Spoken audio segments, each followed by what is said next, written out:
దేశం కోసం సరిహద్దుల్లో కాపలా కాసే ఆర్మీ జవాన్కు సొంత ఇంట్లోనే ఘోర పరాభవం ఎదురైంది. కట్టుకున్న భార్య, కన్నవారి అండతో కడతీర్చిన వైనం ఇప్పుడు మెదక్లో సంచలనంగా మారింది. నమ్మిన ప్రాణం నట్టేట ముంచిన తీరు చూసి స్థానికులు విస్తుపోతున్నారు. ఉత్తరాఖండ్లో ఆర్మీ సుబేదార్గా పనిచేసిన కుమార్ గౌడ్ సెలవులపై ఇంటికి రావడం ఇప్పుడు మృత్యువును కొని తెచ్చింది. మెదక్ మండలం ర్యాలమడుగుకు చెందిన కుమార్ భార్య పద్మ, ఇద్దరు కుమార్తెలు ఉన్నారు. మెదక్లోని మిలిటరీ కాలనీలో వీరు నివాసం ఉంటున్నారు. కుమార్ గౌడ్కు గత కొంతకాలంగా ఓ మహిళతో పరిచయం ఉంది. ఆ వివాహేతర సంబంధమే దంపతుల మధ్య చిచ్చు పెట్టింది. తరచూ గొడవలు జరగడంతో పంచాయతీలు కూడా జరిగాయి. పరిస్థితి సర్దుబాటు అవుతుందని అందరూ అనుకున్నారు. పరిస్థితి అలా లేదు. పద్మ తన పుట్టింటికి వెళ్లిపోయింది.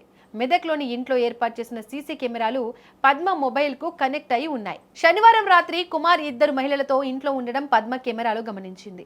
అది చూసిన వెంటనే పద్మ ఆవేశంతో ఊగిపోయింది. వెంటనే పద్మ తన తల్లిదండ్రులు ఎల్లమ్మ, కిష్టగౌడ్ మరియు తమ్ముడు సంతోష్ గౌడ్తో కలిసి మెదక్లోని ఇంటికి చేరుకుంది. కుమార్ను నిలదీసింది. మాట పెరగడంతో గొడవ తీవ్ర రూపం దాల్చింది. నిందితులు నలుగురు కర్రలతో కుమార్పై విచక్షణ రహితంగా దాడి చేశారు. ఈ దాడిలో తీవ్రంగా గాయపడిన కుమార్ అక్కడికక్కడే ప్రాణాలు వదిలాడు. అప్పటికే జరగాల్సిన ఘోరం జరిగిపోయింది. తమకు ఏమీ తెలియనట్టుగా నిందితులు నటించారు. ఆదివారం కుమార్ సోదరుడు రవీందర్కు ఫోన్ చేసి కుమార్కు శ్వాస తీసుకోవడం ఇబ్బందిగా ఉందని చెప్పి ఆసుపత్రికి తరలించారు. రవీందర్ ఆసుపత్రికి వెళ్లేసరికి కుమార్ మరణించాడు. మృతదేహంపై తీవ్రమైన గాయాలు ఉండటాన్ని రవీందర్ గమనించాడు. వెంటనే పోలీసులకు సమాచారం ఇచ్చారు. పోలీసులు రంగంలోకి దిగారు. పద్మను విచారించడంతో అసలు నిజం బయటపడింది. ఆవేశంలో చేసిన పనికి తాము భర్తను కోల్పోయామని ఒప్పుకుంది. పోలీసులు పద్మ, ఆమె తల్లిదండ్రులు, తమ్ముడిని అదుపులోకి తీసుకున్నారు. రవీందర్ ఇచ్చిన ఫిర్యాదు మేరకు కేసు నమోదు చేశారు. ఈ ఘటనలో ఇంకెవరైనా ఉన్నారా అనే కోణంలో దర్యాప్తు కొనసాగుతోంది. జవాన్ను చంపిన వారిపై కఠిన చర్యలు తీసుకోవాలని స్థానికులు కోరుతున్నారు.